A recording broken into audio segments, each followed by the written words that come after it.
who's tried to block brave women marching for the right to vote.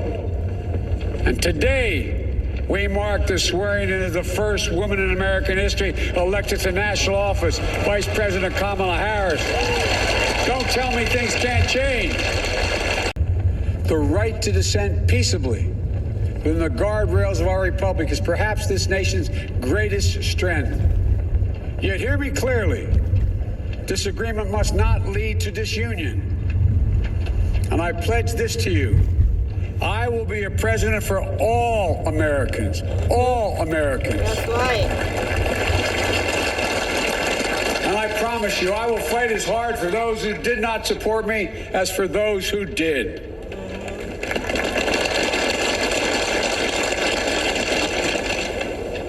Many centuries ago, St. Augustine, a saint of my church, wrote that a people was a multitude defined by the common objects of their love. Defined by the common objects of their love.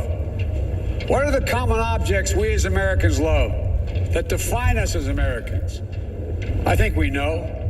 Opportunity, security, liberty, dignity, respect, honor, and yes, the truth.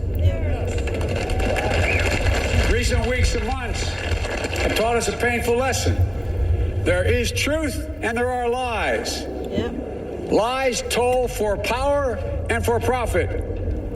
And each of us has a duty and a responsibility as citizens, as Americans, and especially as leaders. Leaders who have pledged to honor our Constitution and protect our nation, to defend the truth and defeat the lies. Look, I understand that many of my fellow Americans view the future with fear and trepidation.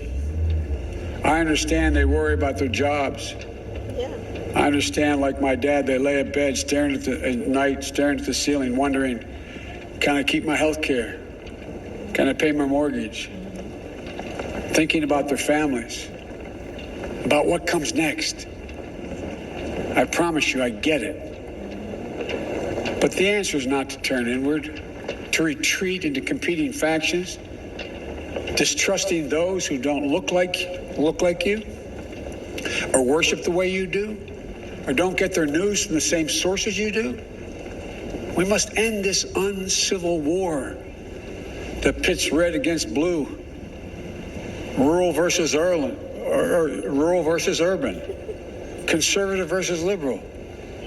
We can do this if we open our souls instead of hardening our hearts, if we show a little tolerance and humility, and if we're willing to stand in the other person's shoes, as my mom would say, just for a moment, stand in their shoes.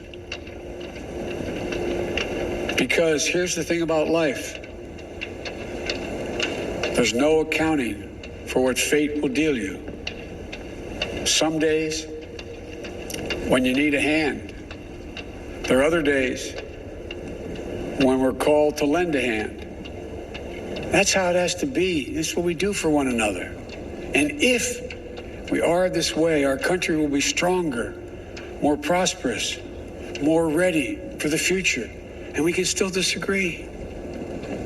My fellow Americans, in the work ahead of us, we're going to need each other.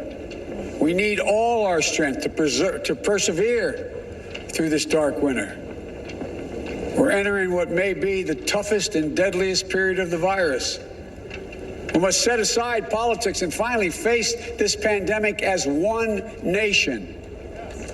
One nation. And I promise you this, as the Bible says, weeping may endure for a night, but joy cometh in the morning. We will get through this together. Together. Look, folks, all my colleagues I serve with in the House and the Senate up here, we all understand the world is watching all of us today. So here's my message to those beyond our borders.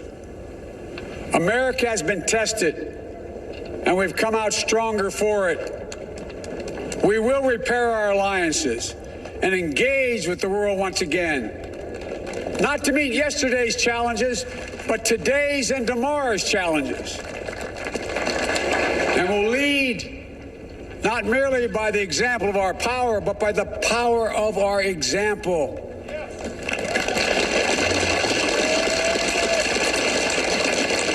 We'll be a strong and trusted partner for peace, progress, and security.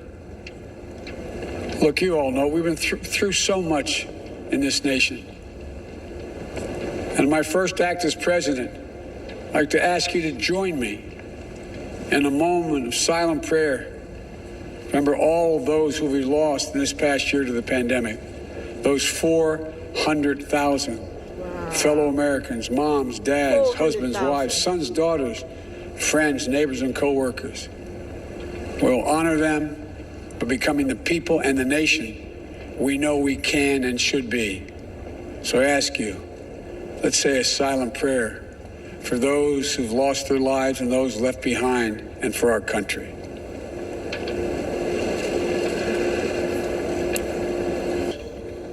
This is a time of testing. We face an attack on our democracy and on truth, a raging virus, growing inequity, the sting of systemic racism, a climate in crisis, America's role in the world. Any one of these would be enough to challenge us in profound ways. But the fact is, we face them all at once, presenting this nation with one of the gravest responsibilities we've had. Now we're going to be tested. Are we going to step up, all of us? It's time for boldness, for there's so much to do. And this is certain. I promise you, we will be judged, you and I, by how we resolve these cascading crises of our era. We will rise to the occasion is the question. Will we master this rare and difficult hour? Will we meet our obligations and pass along a new and better world to our children? I believe we must. I'm sure you do as well. I believe we will. And when we do, we'll write the next great chapter in the history of the United States of America, the American story. A story that might sound something like a song that means a lot to me. It's called American Anthem. There's one verse that stands out, at least for me, and it goes like this. The work and prayers of century have brought us to this day. What shall be our legacy? What will our children say? Let me know in my heart when my days are through. America, America, I gave my best to you.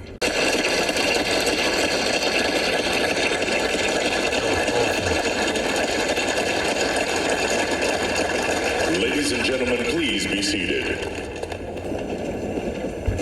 Ladies and gentlemen, please welcome Garth Brooks to perform Amazing Grace.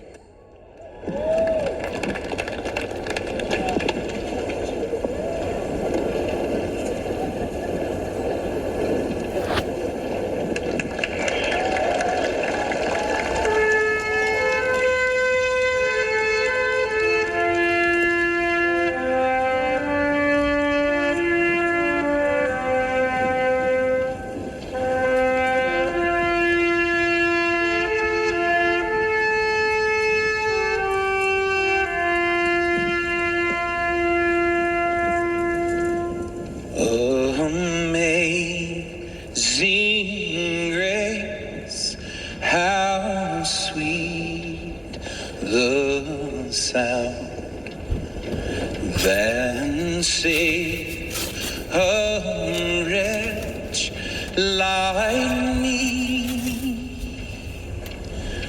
I once was lost, but now I'm found. Was blind, but now I see. When we've been there 10,000 years, shine, shining as the sun. We've no less days to sing God's praise begun. If I can ask you to sing this last verse with me, not just the people here, but the people at home, at work, as one, united. Amazing grace, how sweet the sound that saved a wretch like me. I once was lost, but now I'm found. Was blind, but now I see.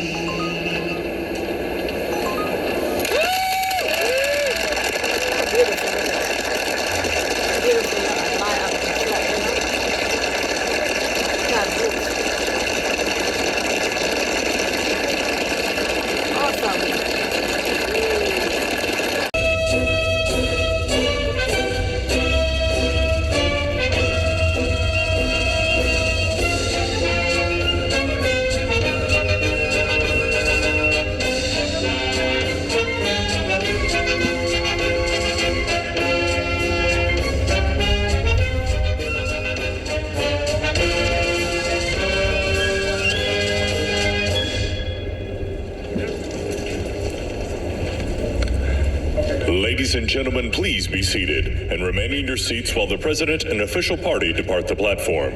For safety reasons, your ushers will release your section in an organized manner, following the playing of our national march, The Stars and Stripes Forever.